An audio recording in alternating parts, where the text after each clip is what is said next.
Assalamualaikum warahmatullahi wabarakatuh. Perkenalkan kami dari kelompok 9. Di sini kami akan menjelaskan materi tentang pengelolaan perubahan pada pengujian yang sedang berjalan.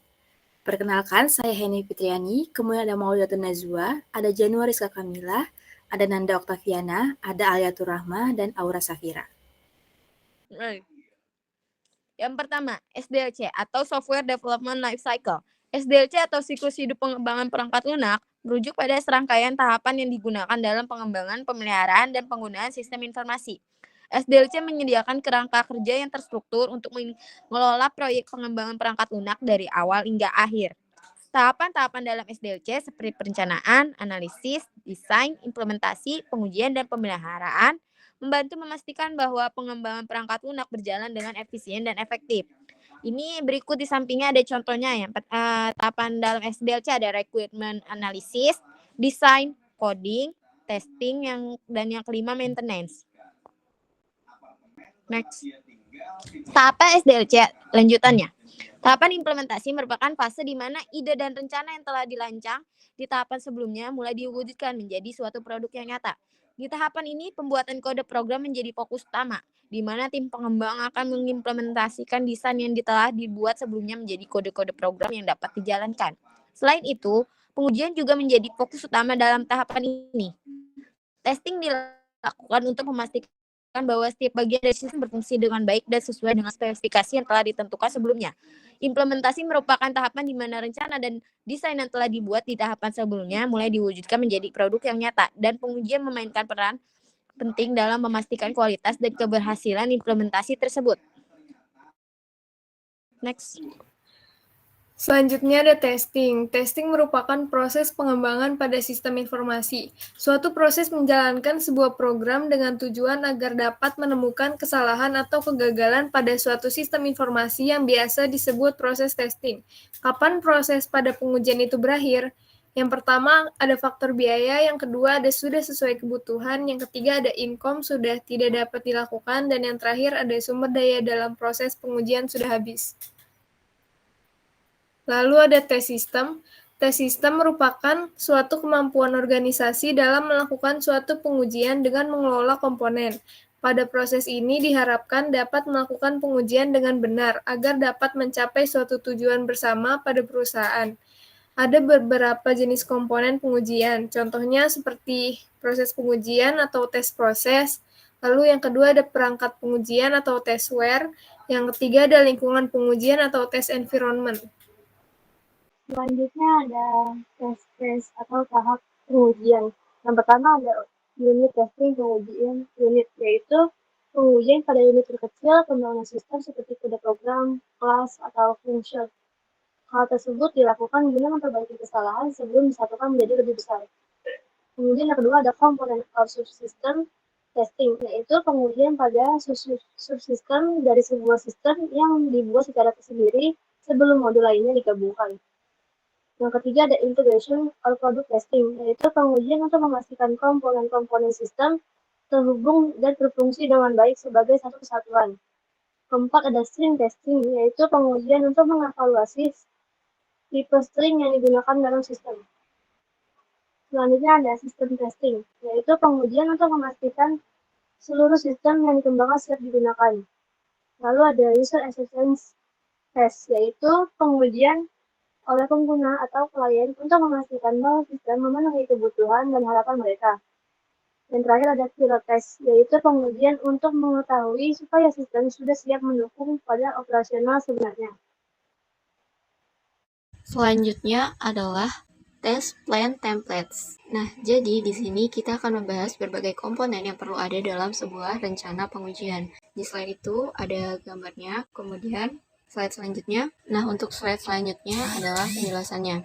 Yang pertama itu ada overview. Overview itu adalah rancangan pengujian meliputi tujuan testing, metodologi yang digunakan, dan objek testing.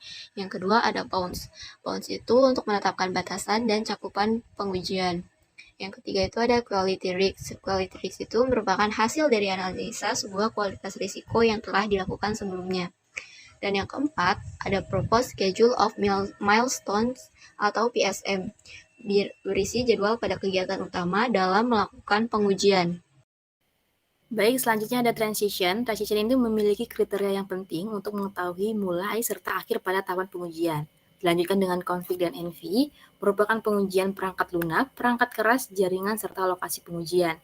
Dilanjutkan dengan test system, merupakan suatu proses pengembangan komponen pada saat sistem dites. Kemudian ada test execution. Di dalam test execution ini dipengaruhi oleh beberapa faktor. Terus ada risk and contingency, itu membuat suatu rencana testing jadi sulit maupun tidak bisa dijalankan. Dilanjutkan dengan change history, merupakan sebuah sebuah dokumen untuk mencatat di setiap perubahan dalam rencana pengujian. Kemudian dilanjutkan dengan reference documents, yang memberikan sebuah referensi pada dokumen di setiap pengujian seperti rangkaian pengujian, kebutuhan pengujian, spesifikasi rancangan, demi terhindar dari duplikasi dokumen atau pengulangan. Yang terakhir ada FAQ, demi membantu proses testing yang sudah melibatkan orang baru terlibat atau terseret. Selanjutnya itu ada tes tracking spreadsheet, yaitu merupakan sebuah alat untuk melakukan testing agar dapat QW. Nah, next. Selanjutnya yaitu book tracking database, yaitu elemen pengujian dari penguji pihak ketiga, yaitu per institusi, yang merupakan alat yang dibutuhkan pada pengujian dalam memegang perannya untuk merekam setiap kesalahan pada sistem. Book tracking memiliki beberapa keuntungan, seperti yang pertama, memberikan informasi terkait book yang ada dengan terinci. Yang kedua, memudahkan pencarian book yang pernah terjadi. Yang ketiga, perbaikan book dilakukan berdasarkan prioritas dan pada efek sistem.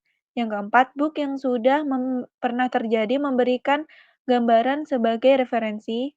Dan yang terakhir, sebagai sumber informasi untuk support departemen. Selanjutnya ada user acceptance test, yaitu proses validasi apabila sebuah sistem yang dibuat telah sesuai dengan solusi yang ditawarkan kepada pengguna. Proses UAT ini berbeda dengan pengujian sebuah perangkat lunak maupun sistem yang menekankan penggunanya untuk memastikan sebuah sistem tidak crash ataupun error ketika digunakan oleh pengguna. Dengan demikian, proses UAT ini lebih menekankan bahwa sebuah solusi yang ditawarkan dapat bekerja dengan baik bagi pengguna, atau dapat dikatakan bahwa keberadaan sistem ini telah memberikan solusi kepada pengguna. Siapa yang melakukan UAT, yaitu klien atau user terakhir, adalah orang berperan penting dalam melakukan UAT. Hal ini dikarenakan pengguna tersebut yang nantinya akan menggunakan sebuah sistem tersebut. Lalu ada 3 proses penting UAT. Yang pertama ada perencanaan. Dalam membuat UAT dibutuhkan perencanaan, mulai dari proses awal, dikarenakan terdapat keputusan dan kesiapan yang wajib dilakukan ketika proses berjalan. Yang kedua ada persiapan. Ketika melakukan sebuah pengujian, diperlukannya data testing yang dibuat serumit mungkin hingga memerlukan sumber daya yang tidak kecil.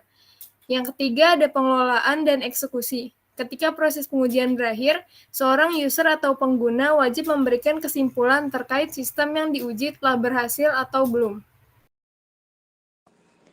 Tipe UAT.